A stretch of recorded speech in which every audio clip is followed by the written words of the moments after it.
Hey YouTube. So I was watching a video not too long ago on Aquarium Co-op, and he was going over filter tips.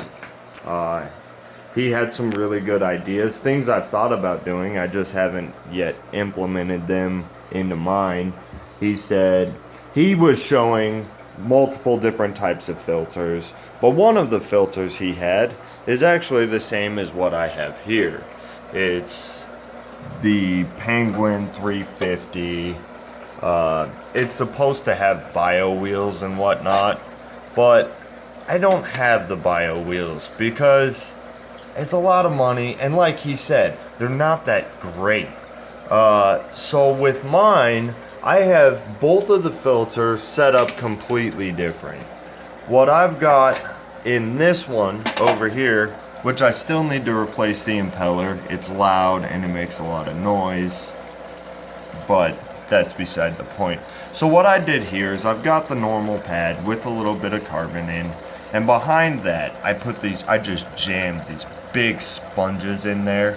Gives it plenty of room for stuff to grow on, a little bit of extra filtration, and instead of a bio wheel, I think to me that seems a lot better. If for whatever reason you like it or don't like it, let me know. I'd like to hear your opinions on it.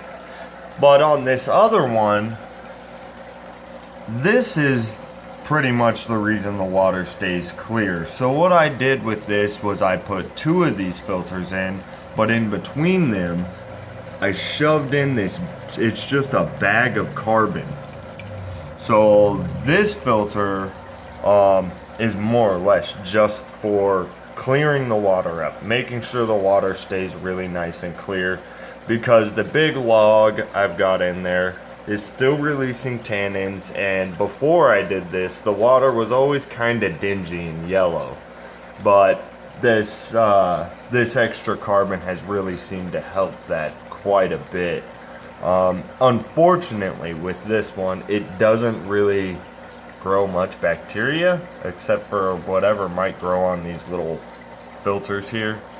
But like I said, I'm gonna put a big sponge on the bottom of the filters, and that should at least give this somewhere for some bacteria to grow.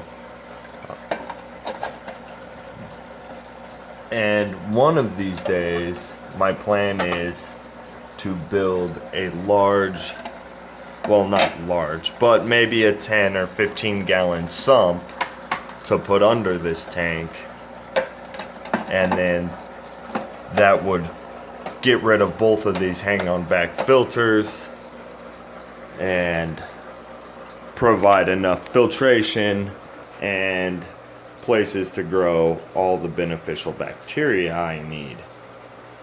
I'm probably, once I put the sump on this tank, I'm most likely gonna take one of those filters and just throw it on the 30-gallon tank, and that would give that tank really good filtration, a little bit more flow, surface agitation, stuff like that.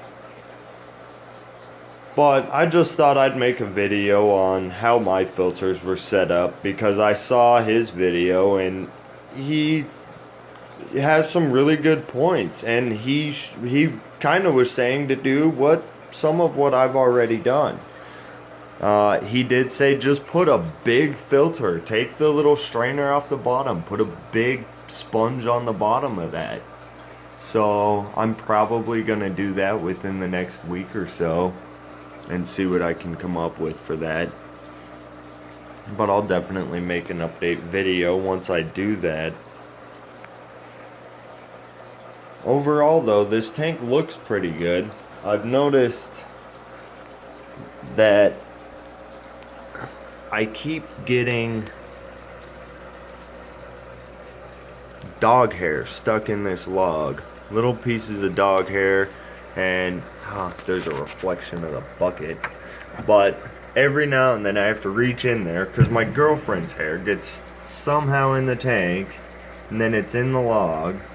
So I always have to go pull that crap out, but you know, I guess girlfriends aren't fish tank friendly all the time.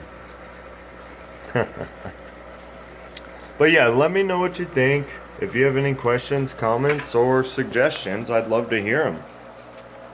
Thanks for watching.